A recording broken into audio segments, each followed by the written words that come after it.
Hey everyone, I noticed a lot of you who are watching and enjoying the content aren't subscribed yet.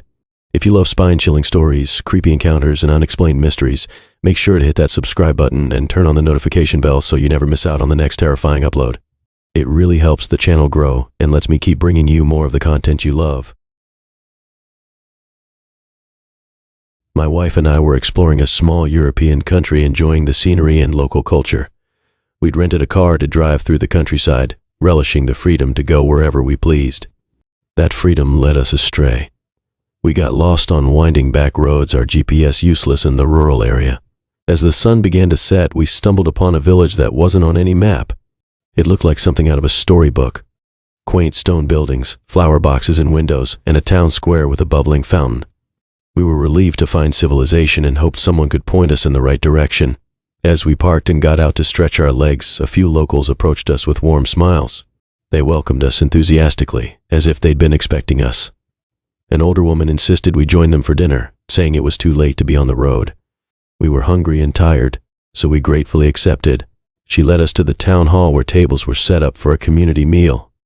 The food was hearty and delicious: roasted meats, fresh bread, and local wine. Everyone was so friendly, asking about our travels and where we were from. At first, we enjoyed sharing stories, but their questions started to feel intrusive. They wanted to know about our families, our jobs, even our medical histories.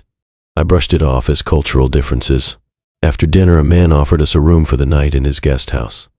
We tried to politely decline, saying we needed to get back on the road, but he and others insisted it wasn't safe to drive in the dark on unfamiliar roads.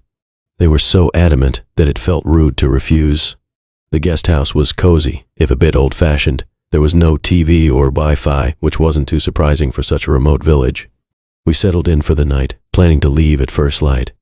I woke up in the middle of the night, needing to use the bathroom. As I passed by a window, I noticed people gathered in the town square. They were dressed in dark robes, standing in a circle around the fountain. I blinked, unsure if I was seeing things in my groggy state. Curious, I crept downstairs and peered out the front door. I could hear chanting coming from the square. A shiver ran down my spine. Something about the scene felt deeply wrong. I hurried back upstairs to wake my wife. We looked out the window together, hearts racing as we watched the eerie ritual unfolding. We knew we had to get out of there. We grabbed our bags and snuck out the back door of the guest house. The streets were empty as we made our way to where we'd parked our rental car. Just as we reached it, we heard shouts from the square. They'd spotted us. Panic set in as we fumbled with the keys. I finally got the car started as shadowy figures began to emerge from side streets. We peeled out of there, my wife looking back to see if we were being followed. We had no idea which way to go. We just knew we had to put distance between us and that village. After driving for what felt like hours on pitch-black roads, we came to a small city. We found a 24-hour diner and went inside shaken. Over coffee, we tried to make sense of what had happened. Who were those people? What were they doing? We debated whether to tell the police, but we had no proof of anything illegal. We couldn't even be sure where exactly the village was. We didn't sleep the rest of the night. When the sun came up, we got on the main highway and drove straight to the airport. We cut our trip short, too spooked to continue our rural exploration. Back home, we scoured the internet for any information about cults in that region. We found nothing concrete, just vague folklore about secretive groups hiding in remote villages. Maybe that's all it was. An odd local custom we'd misunderstood.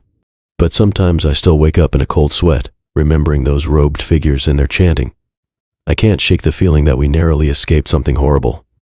We'll never know for sure what was really going on in that village. Part of me doesn't want to know. We still travel, but we stick to well-populated areas now. No more venturing off the beaten path for us. That one strange night was enough adventure to last a lifetime. I'm just grateful we got out when we did. Whenever friends talk about taking road trips through the countryside, I bite my tongue. I want to warn them about what could be lurking in those picturesque villages. But I know how crazy it would sound. Who would believe that such places could exist in the modern world? I try not to dwell on it. We're safe now, back to our normal lives. But every so often I'll see a news story about missing tourists in some far-flung locale. I can't help but wonder if they stumbled into a similar situation. Did they manage to escape like we did? It's a reminder that the world can be a dangerous place, even in seemingly idyllic settings. We were lucky. We listened to our instincts when things felt off. Not everyone gets that chance. I don't know if I'll ever fully shake the memories of that night. The fear, the confusion, the desperate drive to safety. It changed how I see the world. I'm more cautious now, more aware of potential dangers lurking beneath the surface. Our brush with whatever was happening in that village taught me to trust my gut. If something feels wrong, it probably is. Don't ignore those instincts just to be polite or avoid awkwardness. It's better to seem rude than to end up in real danger. I still wonder about the people in that village. Were they all in on it? Or were some of them trapped there too, forced to participate in whatever strange rituals they practiced? I'll never know the full story. All I know is that I'm grateful to be home, safe with my wife. We may have missed out on seeing more of that country's beautiful landscapes, but I'd rather miss some scenic views than risk our lives again. So now we plan our trips more carefully. We research extensively and stay connected. No more driving aimlessly down unmarked roads. The thrill of discovery isn't worth the potential cost. That one strange night changed everything. It opened my eyes to dangers I never knew existed. I'm more appreciative of the safety and predictability of everyday life now. I don't take it for granted. I hope our experience serves as a cautionary tale. Be adventurous, but be smart about it. The world is full of wonders, but also hidden perils. Stay alert, trust your instincts, and know when it's time to get out. Your life may depend on it. My friends and I decided to take a break from our busy lives and book a boat tour to a remote island. We'd seen pictures online of its stunning beaches and crystal clear waters, and it looked like paradise. The day started off great. We boarded a small boat with a few other tourists and our guide, a friendly local who told us about the island's history. The ride was smooth, and we were all excited to explore this untouched piece of paradise. When we arrived, the island was even more beautiful than we'd imagined. The sand was soft and white, and the water was so clear you could see straight to the bottom. Our guide told us we had a few hours to explore before the boat would come back to pick us up.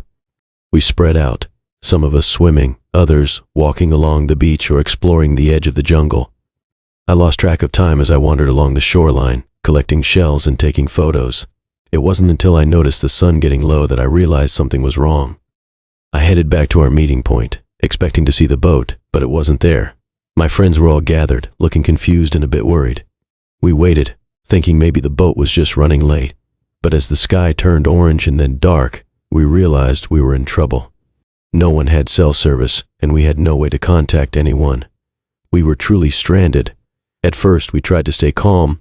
We gathered what little supplies we had and made a small fire on the beach. We figured someone would realize we were missing and send help. But as the night wore on, things started to feel off. It started with strange noises coming from the jungle. At first, we brushed them off as normal wildlife sounds, but they didn't sound like any animals we knew. They were almost mechanical, and they seemed to be getting closer. Then we noticed the markings. In the firelight, we could see strange symbols carved into the trees at the edge of the beach. They looked old, but somehow I was sure they hadn't been there earlier in the day. As the night went on, the feeling of being watched grew stronger. We huddled closer together, jumping at every sound. Sleep was impossible. We took turns keeping watch, but none of us really slept. When dawn finally broke, we were exhausted and scared. We decided to explore the island, hoping to find some sign of civilization or a way to signal for help. But the more we looked, the more unsettling things we found. There were more of those strange markings everywhere. And in some places we found what looked like old campsites, long abandoned. But the weirdest thing was that some of the items left behind looked wrong, like they were from different time periods, all mixed together. As the day wore on, we started to feel like we were being herded. Every time we tried to go deeper into the island, something would happen to turn us back. A sudden rock slide, a swarm of insects, or that strange mechanical noise getting louder. By the time night fell again, we were back on the beach, more scared than ever. We'd found no food, no fresh water, and no way off the island. And now we were sure we weren't alone. That night, we saw lights in the jungle.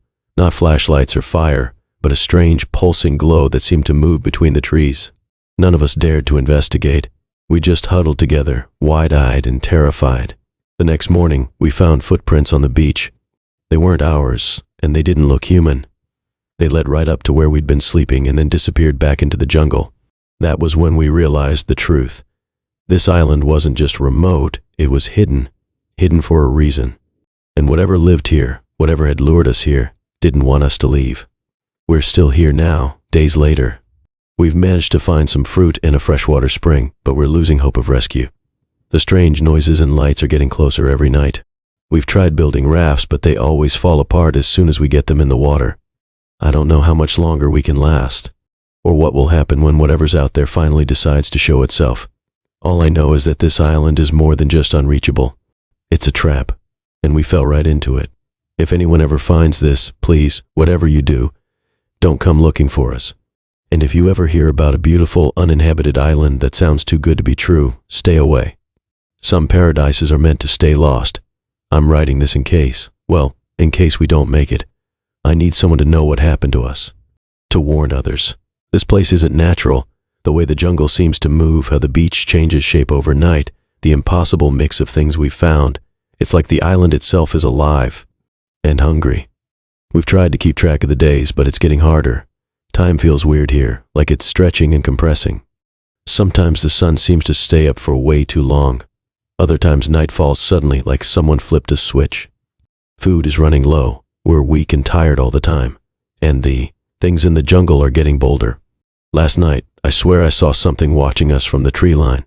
It was tall, much taller than a person, with too many limbs and eyes that glowed in the dark. I don't know how much longer we can hold out. Part of me hopes for rescue, but another part is terrified of anyone else coming here. This place is wrong and it needs to stay lost. If you're reading this, please remember our story. Remember the island that no one can reach, and whatever you do, don't try to find it. Some mysteries are better left unsolved. It all started when my buddy Jake showed me this website for extreme adventure tours in South America. The photos looked incredible: dense jungles, hidden waterfalls, ancient ruins. Before I knew it, I'd convinced 3 other friends to join us on a week-long trek through one of the most remote areas of the Amazon. We arrived at the small village on the edge of the jungle, excited and a bit nervous. Our guide, a local man named Carlos, seemed friendly and knowledgeable. He had a warm smile and lots of stories about the area. We felt like we were in good hands. The first couple of days were amazing. Carlos led us through lush forests, pointing out colorful birds and exotic plants. We saw waterfalls, crossed rivers on rope bridges, and even glimpsed some monkeys swinging through the trees. At night, we'd set up camp and fall asleep to the sounds of the jungle. But on the 3rd day, things started to feel off. Carlos was taking us deeper into the jungle than we'd expected. The trails were getting harder to follow, and we seemed to be going in circles sometimes. When we asked about it, he'd just smile and say he was showing us the real jungle, away from the tourist areas. I started to get a bit worried, but I didn't want to be the one to complain. My friends seemed to be enjoying themselves, even if they were getting tired. So I kept my mouth shut and tried to focus on the adventure. That night, we made camp in a small clearing. Carlos told us we'd reach a village the next day where we could rest and resupply. It was a relief to hear that our food was running low and we were all pretty exhausted. I woke up in the middle of the night needing to use the bathroom. As I was heading back to my tent, I noticed Carlos wasn't in his sleeping bag. I figured he was probably just off in the bushes too, so I didn't think much of it. But when morning came, Carlos was nowhere to be found.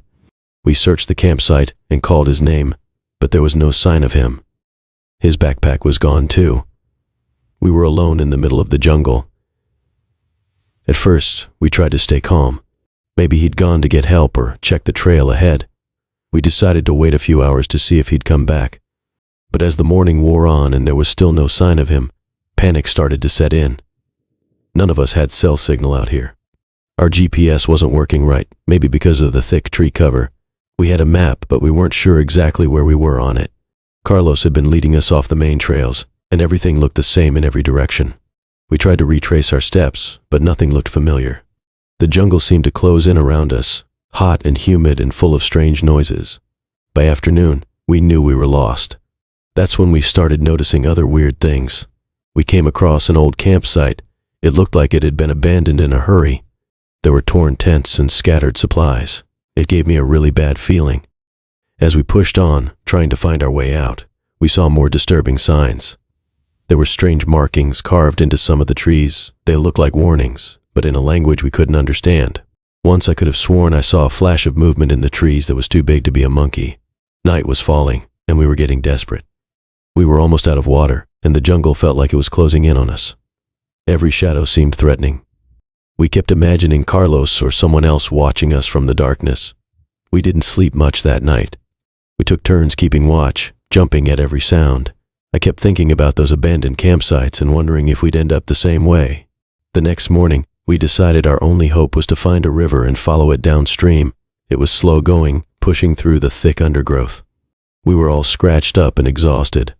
Just when I thought things couldn't get worse, one of my friends twisted her ankle badly. We had to slow down even more, helping her hobble along. I was starting to think we might not make it out of this jungle. But late that afternoon, we heard the most beautiful sound, voices in the distance. We shouted for help and practically cried with relief when a group of local farmers found us. They led us back to their village, where we finally got food, water, and medical help. When we told them about Carlos, the villagers exchanged worried looks.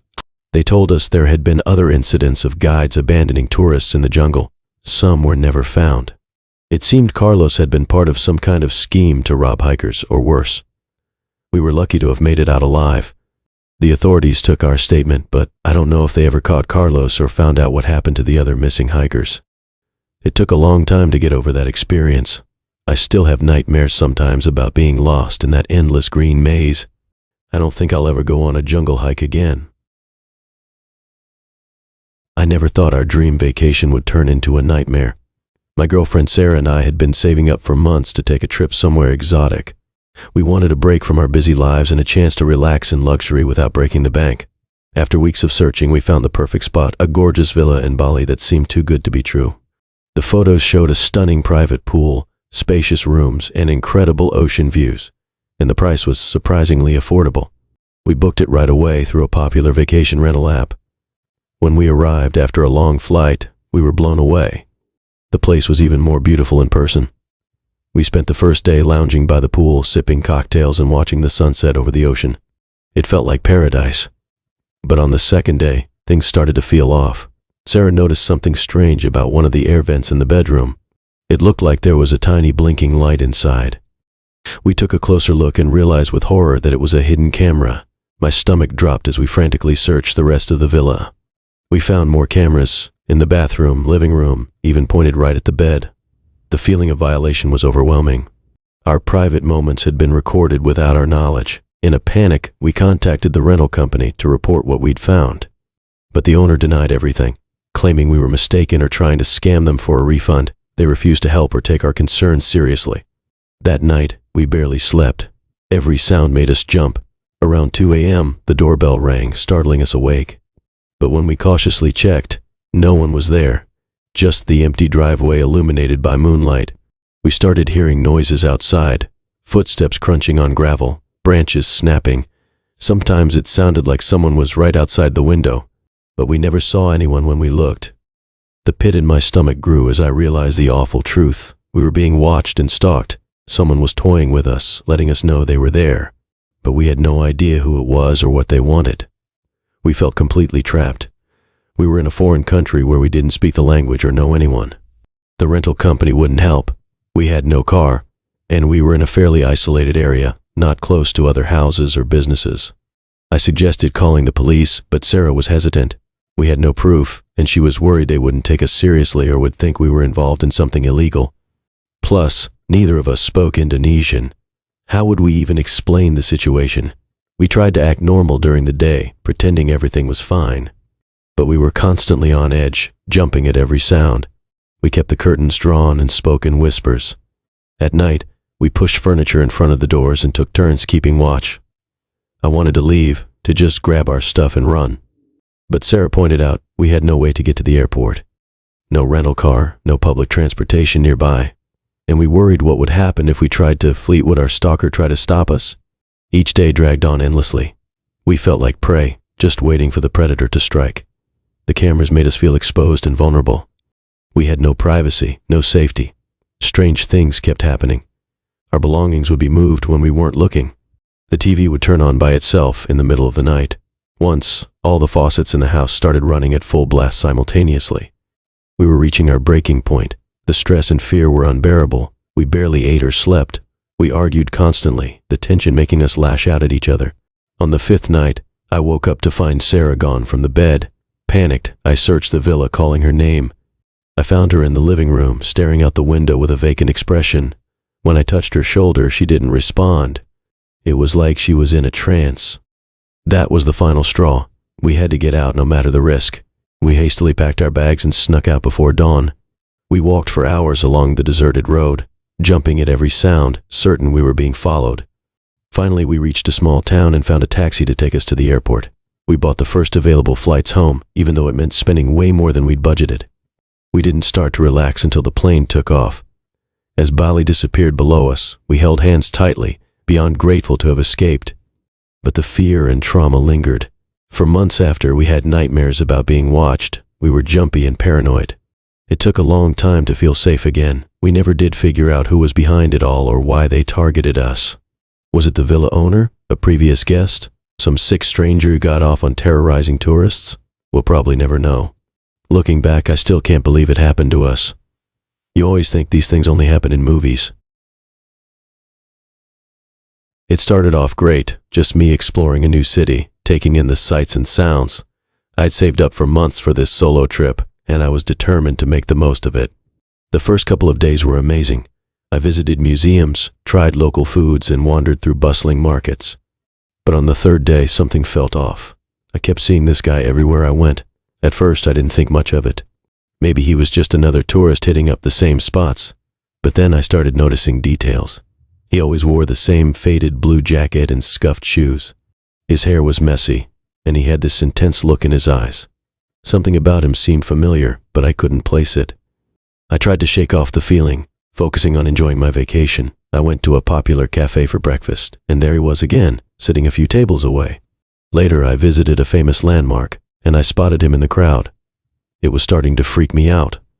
That night, I decided to switch things up. Instead of going to the restaurant I'd planned on, I picked a random place on the other side of the city. As I was finishing my meal, I glanced out the window and saw him standing across the street, staring right at me. My heart started racing. This couldn't be a coincidence anymore. I paid my bill and rushed back to my hotel, constantly looking over my shoulder. I barely slept that night, jumping at every little sound. The next morning, I forced myself to go out. I wasn't going to let some creep ruin my vacation. But as I walked down the street, I saw him again. This time, I got a clear look at his face, and my blood ran cold. He looked just like me, but older and worn down. It was like looking at a future version of myself that had fallen on hard times. I ducked into a nearby shop, trying to catch my breath. How was this possible? Was I losing my mind?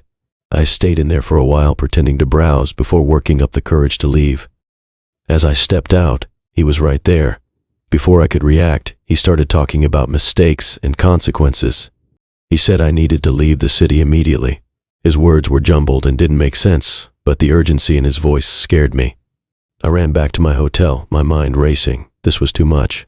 I decided to cut my trip short and go home. I started packing my bags, hands shaking as I threw clothes into my suitcase. That's when I noticed something was wrong. My passport wasn't where I'd left it. I emptied my bag, searching frantically. Instead of my stuff, I found his worn jacket and beat-up shoes. My heart sank as I realized all my belongings had been replaced with his. I sat on the bed, trying not to panic. How could this happen? It was like I'd somehow stepped into his life, or he'd taken over mine. None of it made sense, but I knew I had to get out of there. I grabbed the passport, his passport, and headed for the airport. My mind was spinning, trying to figure out what to do next. As I waited in line at the check-in counter, I kept expecting to see him again, but he never showed up. The flight home was a blur. I couldn't stop thinking about what had happened. Was it all in my head? Had I imagined the whole thing? But the passport in my hand and the unfamiliar clothes in my bag were real enough. When I finally got home, I felt like a stranger in my own apartment. Everything looked the same, but something felt off. I couldn't shake the feeling that I'd brought a piece of that other life back with me. In the days that followed, I tried to make sense of it all. I searched online for any information about doppelgangers or identity theft, but nothing came close to explaining what I'd experienced. I kept expecting to see him around every corner, even in my hometown. Sometimes out of the corner of my eye, I'd catch a glimpse of someone who looked like him, like me. But when I turned to look, they'd be gone. My friends noticed something was off, but I couldn't bring myself to tell them what had happened. How could I explain something I didn't understand myself? I just told them I was dealing with some post-vacation blues. Weeks passed, and slowly things started to feel normal again. But I couldn't forget. Every time I looked in the mirror, I half expected to see his face staring back at me. I started wondering if maybe I was seeing glimpses of my future self, a warning of some kind. I became more cautious, more aware of my choices. Was I somehow changing the course of my life, avoiding whatever mistakes had led to his disheveled state? Or was I paranoid, reading too much into a strange encounter? Even now, months later, I'm not sure what really happened on that trip. Was it all a vivid hallucination, a bizarre case of mistaken identity, or something more inexplicable? I don't know if I'll ever have answers. One thing's for sure, though. I won't be taking any solo vacations anytime soon.